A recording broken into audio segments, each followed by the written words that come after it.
السلام عليكم، ازيكم عاملين ايه؟ عندك منتجات والحمد لله قررت تعمل ويب سايت على ايزي اوردرز، واللي هو من اسهل المواقع دلوقتي انك تعمل عليها ويب سايت، وبرشحه جدا لانه سهل والدعم فيه سريع. مش بعمل اعلان ولكن ده عن تجربتي الشخصيه، وكمان بيرد عليك بسرعه ومصري فهيريحنا جدا يعني. المهم عشان تبدا تعمل اعلان بتاعك، اعلان مبيعات على الويب سايت بتاعك، فانت محتاج خطوتين مهمين جدا. اول حاجه انك تربط البيكسل بصوره صح على ايزي اوردرز. تاني حاجه والناس كتير مش واخد بالها منها، المنتجات الموجوده على الويب سايت بتاعك على ايزي اوردرز لازم تربطها كلها على فيسبوك. وده برضو سهل جدا بس محتاج تركز معايا فيه، علشان كل حاجة تتنقل بدوسة زرار واحدة. كل حاجة تتنقل على الكتالوج بتاعك، واللي بيبقى شكلها في الإعلان بتاعك بالشكل اللي هيبقى ظاهر لك ده، شكلها بيبقى حلو جدا وبيشد العميل، علشان بتاخد مساحة أكبر في التليفون بتاع العميل. الفيديو ظاهر وبعد كده المنتجات، فنسبة إن هو ياخد باله من الإعلان بتاعك بتزيد، فبالتالي نسبة مبيعاتك تزيد إن شاء الله. هنعمل ده مع بعض النهارده بالتفصيل واحدة واحدة. فيلا من غير كلام كتير، أولا أنت نبدأ، انزل روق عليا بلايك واشتراك جميل في القناة، وصلي على النبي إن الشرح يبقى سهل ويسير عليك، وهات كوباية شاي بتاعك عشان تروق، وتعالى لي عشان نبدأ الفيديو.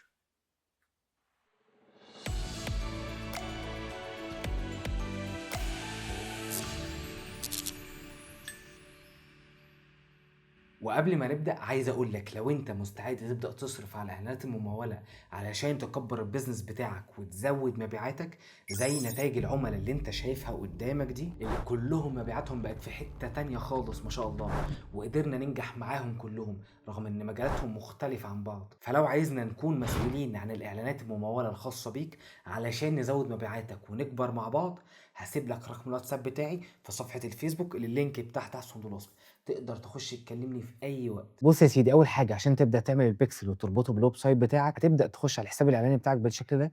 ومن الجنب من هنا هتلاقي في حاجه اسمها مدير الاحداث، نضغط عليها كده عشان تبقى عارف اهميه البيكسل اللي احنا هنعمله بنربطه بالويب سايت ده.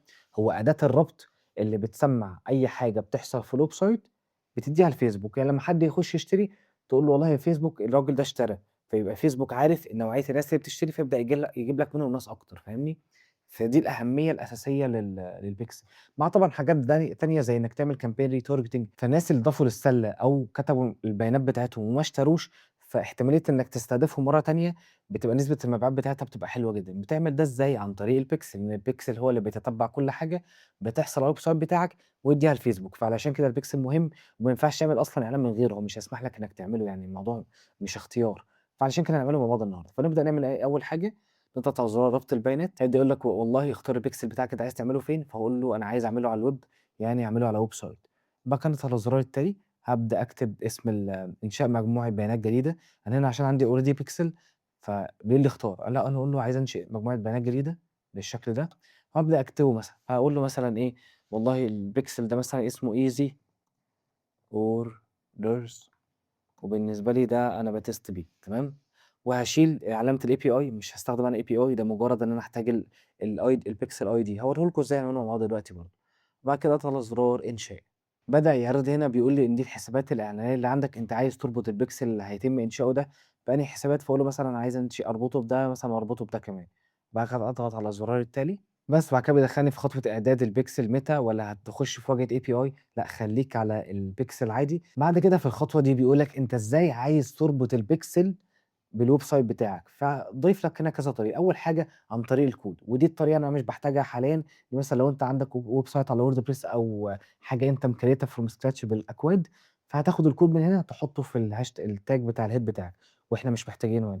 تاني حاجة دي لو أنت عندك developer تبعت له تاخد الإيميل بتاعه تحطه هنا وتبدأ تبعت له خطوات، وبرضه دي أنا مش محتاجها.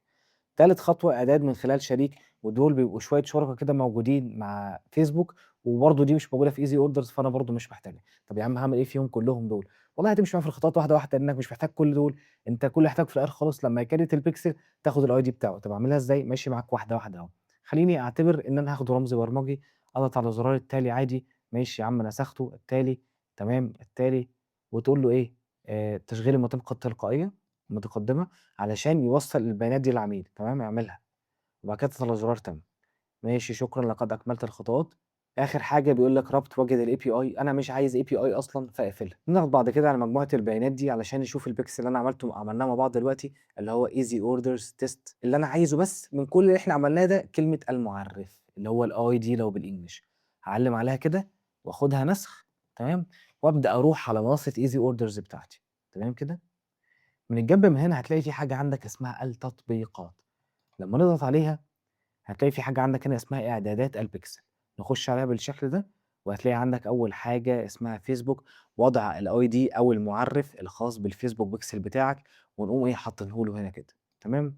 بعد كده ننزل تحت وخُد بالك أهم حاجة، ما يبقاش في مسافات، يعني اتأكد من هنا كده إن ما فيش مسافة، تمام؟ يعني أنا معلّم هنا أهو، بُص لو في مسافة هتبقى بالشكل ده.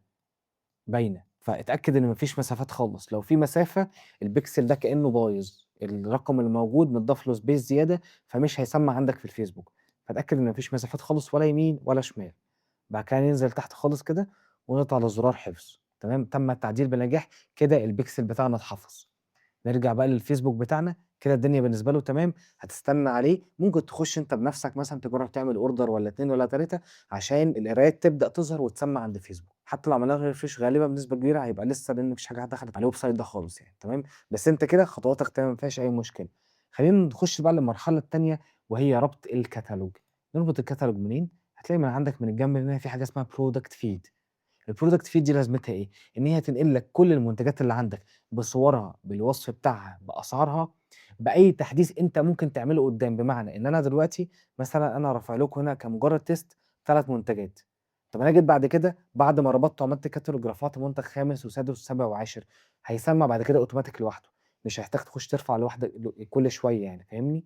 فنيجي بعد كده عند الproduct feed نضغط عليها وأقول له والله إن أنا عايز أنشئ الكتالوج ده على ميتا، ميتا دي اللي هي فيسبوك، أو لو هنشئه مثلًا على تيك توك، بس أنا دلوقتي هاشتغل لكم على فيسبوك علشان نكمّل يعني، فإيه خلّيني أختار ميتا وأقول له إنشاء product feed هيقوم مطلّع لي كود من تحت هنا أهو، آخده بس نسخ كده، كده easy orders عمل اللي عليه، هاعمل أنا إيه دلوقتي، هارجع تاني الفيسبوك عندي ومن الجنب من هنا كلمة كل الأدوات، ننزل تحت هنا كده هنلاقي في حاجة اسمها مدير المعاملات التجارية، نبدأ نضغط عليها كده. بُص يا سيدي، أنا هنا عندي كتالوج كنت أنشأته قبل كده، لو أنت ما أنشأتش كتالوج قبل كده خالص، فهييجي لك هنا في النُص كده زرار إنشاء، طب أنا بالنسبة لي عشان لو أنت عندك نفس الcase هنضغط على زرار علامة الplus اللي في الجنب دي، ونضغط على متابعة، علشان أبدأ أنشئ كتالوج جديد، فهيجيب لي الشكل ده تمام، أول حاجة بيقول لك أنت بتبيع إيه، فقُلت له منتجات على الإنترنت، هو already حاططها لي default أنا ما اخترتش حاجة، مش هاختار ربط منصة شريكة لإن easy orders مش منصة شريكة لفيسبوك يعني. الحاجات اللي شريكة زي مثلًا WooCommerce لو أنت عندك ويب سايت على WordPress أو Shopify دي منصات شريكة. بعد كده بيقول لك اختار حافظة الأعمال اللي أنت عايزها، فأنا هاخلّينا حافظة الأعمال دي، والاسم مثلًا هاسميه إيه، برضه easy orders بالشكل ده، لإن أنا بس باتست الكتالوج ده معاكم عشان أوريه لكم يعني. بعد كده نضغط على الزرار التالي، فبيقول لي هنا إيه البيكسل اللي أنت عايز تربطه بالكتالوج ده، الكتالوج لازم يبقى مربوط ببيكسل علشان يسمّع الdata أول بأول، عشان يبدأ يعرض المنتجات للعميل. فأنا هاقول له والله البيكسل اللي أنا لسه عامله اللي فوق ده هو اللي سيبه يرتبط بالكتالوج اللي أنا بانشئه حاليًا. بعد كده اضغط على زرار التالي، بعد كده دخّلني في خطوة طريقة رفع المنتجات بتاعتك على الكتالوج، فبيقول لي الخطوة اللي تحت دي إنك ترفعها يدويًا بمعنى إنك تاخد صورة، تبدأ ترفعهم وتكتب الوصف بتاعهم وهكذا، فأنا مش عايز ده طبعًا، أنا هاخلّيني في الاختيار الأول اللي هو ربط بقائمة بيانات، بعد كده تضغط على الزرار التالي، هتلاقيه جاب لك هنا مكان تحط فيه لينك، وده اللينك اللي إحنا خدناه من هنا، فهتحط اللينك هنا كده بالشكل ده، تعمل له لصق، وحاطط لك هنا option تاني إن أنت لو عايز تعمل كإنك بتعمل user name وpassword للكتالوج ده، تكتب هنا user name وهنا الpassword بس دول اختياري مش إجباري، فمش لازم تعملهم أصلًا، بعد كده اضغط على الزرار التالي، هتلاقيه بدأ يحمّل، بعد ما حطيت الURL وضغطت التالي جاب لي إن الURL ده غلط، طب ده ليه؟ لإن أنا الweb site اللي باعمل عليه test دلوقتي مش متأكتف.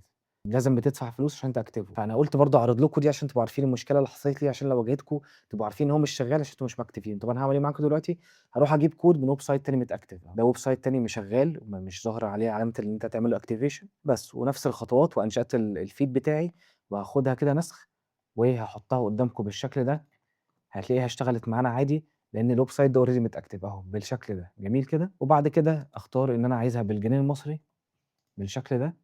ومعدل التكرار ده إن هو بيrefresh بمعنى إن أنا دلوقتي لو رفعت المنتج بتاعي النهارده، هل هيبدأ يسمّع في الكتالوج بكرة؟ لأ، في الحالة دي هو بيupdate نفسه كل ساعة، ففي خلال ساعة بكتير جدًا المنتج اللي أنت رفعته عندك الويب سايت هيبدأ يسمّع عندك في الكتالوج بتاعك، جميل كده؟